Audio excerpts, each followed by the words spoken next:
All right, guys, so if you purchased this card kit online or at one of our local shows, I am going to show you how to make this. This one's a little more intricate, so it was important that we did a video. There's a lot of components to it. So let's take a peek at everything that comes into your kit.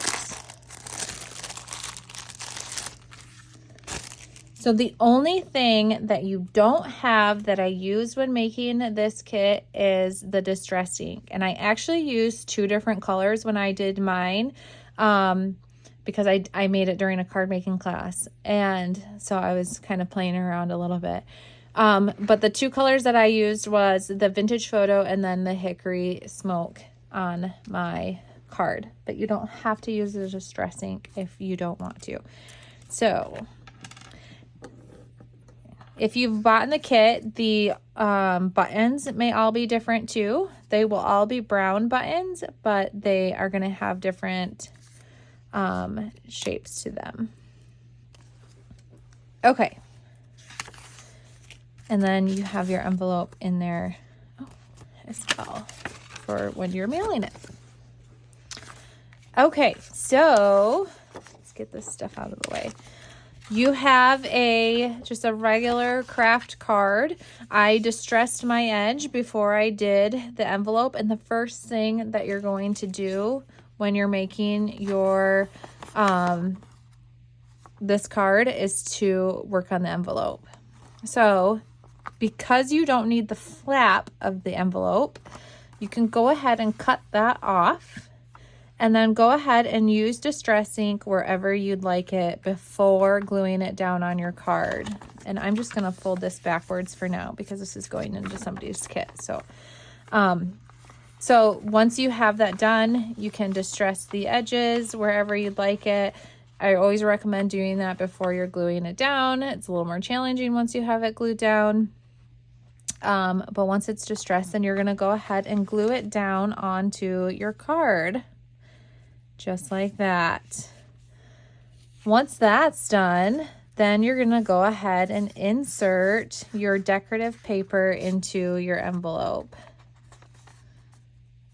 Just like that. And then you can glue it down, put some glue on the back of it. And this is actually two-sided paper, so you can decide which one you like the best. Put some glue on the back of it and kind of shimmy it in there.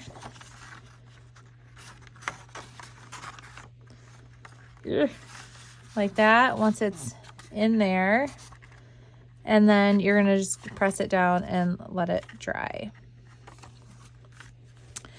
The next thing that you're going to do is your lace, and your lace is going to go in there. And I used 3-in-1 when I was doing this, but I think hot glue would probably be better. It would just dry faster, because I kind of had to hold it while I was pinching it down.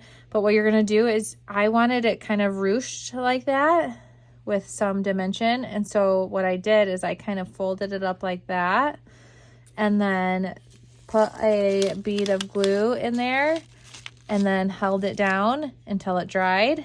And then I would do another fold like that. And then again, another bead of glue until it dried. And then I would probably cut it off. You're going to have some excess. We gave you quite a bit. So that it creates that ruching look, just like that. Then once that's done, again, you're going to go back in with your 3-in-1 or your hot glue. I recommend hot glue if you've got it. And then you're just going to do a dot of glue on that and put it where you want it, and a dot of glue on that one and put it where you want it.